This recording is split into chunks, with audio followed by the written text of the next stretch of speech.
Hello everyone and welcome back to our course. In this lecture, we are going to learn how to build a database with the Python programming language. Don't worry if you don't have any experience with Python or building a database. We'll show you everything from scratch. So join me here in Google Colab. Just go to the link colab.research.google.com. Here you can code in Python and start running your Python scripts, and all you need is just a Google account. Here I'm going to create a new code cell where I can put in a piece of code. I'm going to start by importing the SQLite 3 library. This is the latest version of SQLite. SQLite is just a light version of SQL. So it has fewer capabilities, but it's a lighter version. Right, so here I'm using the import keyword to import this library by its name. All right, then I can run this code cell by hitting that run button, and Google Colab is going to execute for me the code, and that's why I get this check mark. Next, we can create another code cell, and we can connect to SQLite. To do that, I'm going to call SQLite 3, which is the name of the library that we have imported, and I'm going to use its function connect. So here I'm accessing the library, and then I'm accessing its connect function by using a dot connect. Here I'm going to pass in the name of the database I want to connect to, such as pets.db. Now in this case, we are going to be creating a new database called pets.db. So we can just connect to a database that we have named ourselves. You don't have to create the database via SQL or SQLite. You just have to connect to it here in Python. And that's going to also create the database. Right, so here we're connecting to this database, and because it doesn't already exist, SQLite is going to also create the database for us. The result of this we can store as a connection. So here we're using a variable connection to store our connection to a database. We use the equal sign to specify that a variable on the left-hand side stores a certain value on the right-hand side.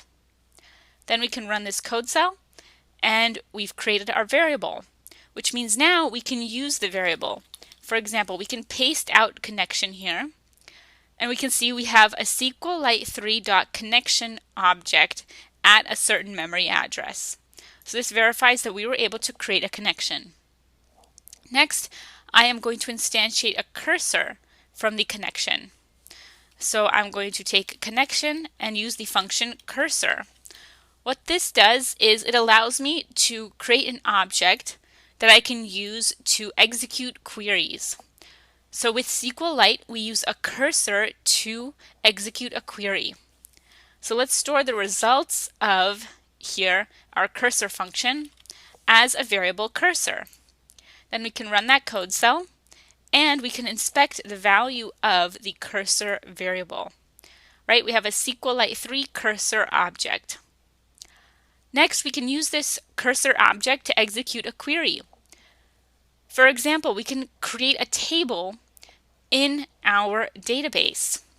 To do that, I am going to create a variable called query to store my query. Then I'm going to use 3 single quotes to open up my query, and then 3 single quotes to close the query as well. Then my query is going to go in between the quotes. Right, so here I'm going to use create table. This here are 2 keywords for creating a table in our database. We can also add a check here, if not exists. That's going to make sure that we'll only create the table if it does not already exist. The table, we can call this the pet table to store all of our pets. Okay, following this, we can then pass in the column names and data types for the pet table. For example, each pet can have an ID, and the data type of that attribute will be integer. As well, every pet can have a name, And the data type of the pet's name can be a varchar, or a variable character. Then you can pass in the maximum length of the string or varchar, such as 20. That means the name can have a maximum of 20 characters. As well, each of our pets may have a gender. Then this can be a varchar as well, and this can be of maximum length 1.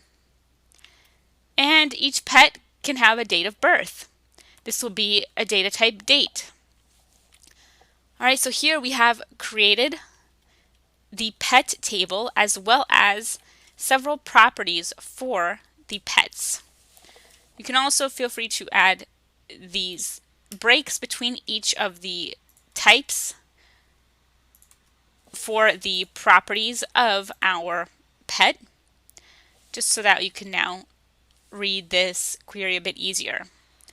Because here we're using 3 quotes which create a multi-line comment or a multi-line string here, and that is the format for setting up the query, because now we can have a multi-line query.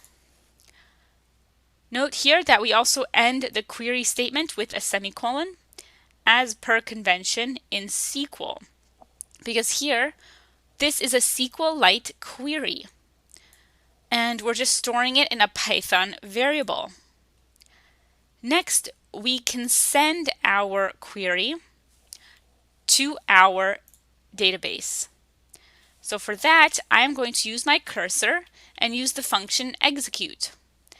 This allows me to execute some query, and in this case, it's the query stored in the variable query.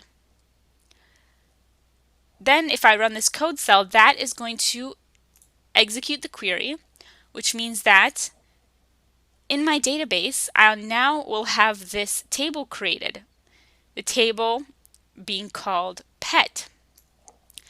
Great, so now that we have created our table, we can perform queries on the table itself.